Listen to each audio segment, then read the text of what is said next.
Hello everyone and welcome to a new episode of Theo's Book Corner. In this episode we'll have a look at the 3 books that most shaped my Cambridge personal statement. As you probably know, having a carefully crafted reading list to base your personal statement on is crucial when applying to humanities subjects at universities such as Oxford or Cambridge. My reading list comprised about 17 books, out of which I read about 10 of them, and 3 were the ones that stuck with me and shaped my personal statement the most. I chose to present to you these today because these were the ones which most substantially improved my understanding of the subject that I was applying for, which was modern and medieval languages, namely German and Spanish. The books we'll be talking about today are a book about German culture, one about the history of the Spanish language, and one about linguistics. If you'd like to see how I used these books to craft my personal statement, I've got a video right here where I'm reading my entire final version of the personal statement, so you can see how I put these books to good use in an analytic personal statement. There's also a link in the video description for that, and let's dive right in.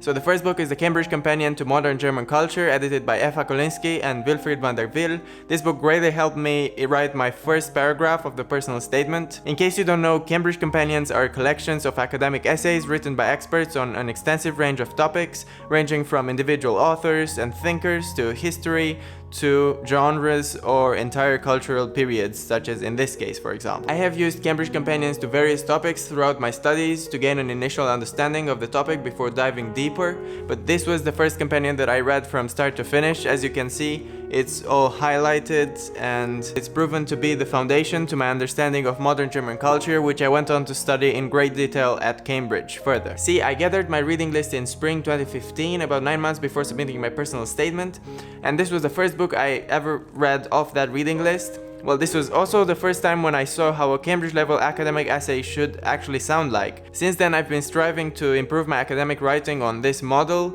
so the Cambridge Companion not only brought me information about the topic, but also gave me hints about the style in which I should be writing my personal statement and my future academic essays. To give you an idea of the topics covered in this companion, it spans from 1789 to the 1990s, and it covers topics such as citizen and the state in modern Germany, German national identity, social structure, minorities and women, critiques of culture, mass and alternative culture, prose, poetry, art, drama, theater, dance, architecture, cinema, and finally press, radio, and television. All this in 337 pages, but you don't have to necessarily read it all. One thing I learned during my years at Cambridge is that you can't possibly read everything on the reading list from cover to cover. You need to learn how to skim read and how to look for the relevant chapters and passages for your topic, for your question that you're trying to answer. So whatever your topic is, I suggest you search for a Cambridge Companion online, because there most probably is one, and hopefully it will be as eye-opening for you as it was for me at the time, and as all Cambridge Companions have been for me during my years at Cambridge.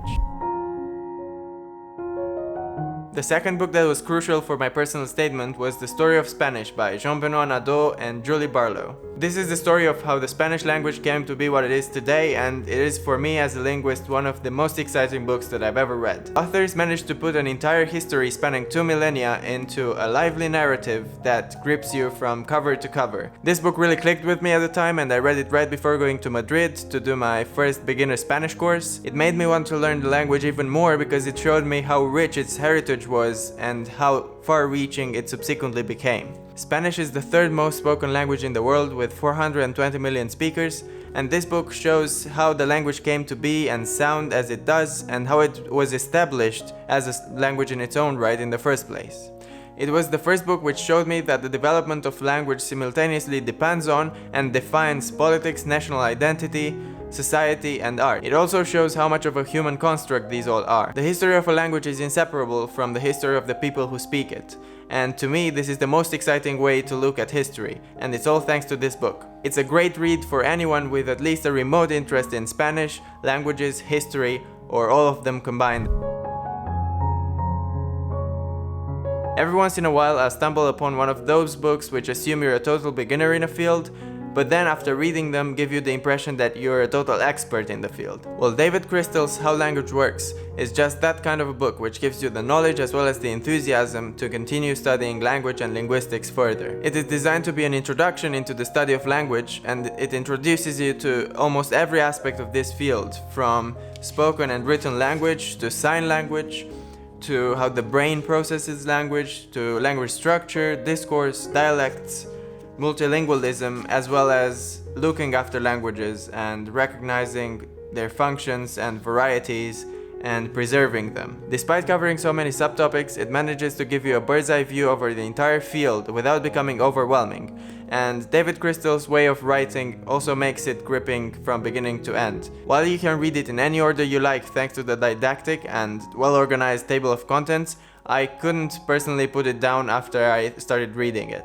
Maybe that's just me and I'm a bit of a language freak, but I'm sure that wherever you open it at random, you will find something that could spark your interest and broaden your mind. I mentioned this book in the third paragraph of my personal statement, which I read in its entirety in a video that is linked in the video description, but I also spoke about some aspects of linguistics that I came across in this book towards the end of my Spanish interview when I was asked about prescriptivism and descriptivism in linguistics. If you'd like to see exactly what I was asked in my Cambridge interviews, I talked about them in detail in this video right here, or linked in the video description. Thanks a lot for watching this episode, and if you got up to this point, I'd really appreciate if you liked this video. It really helps with the YouTube algorithm and showing this video to more people. And if you're new here, do subscribe and click the bell button to be notified when I post new book videos, as well as study, productivity, and language learning tips.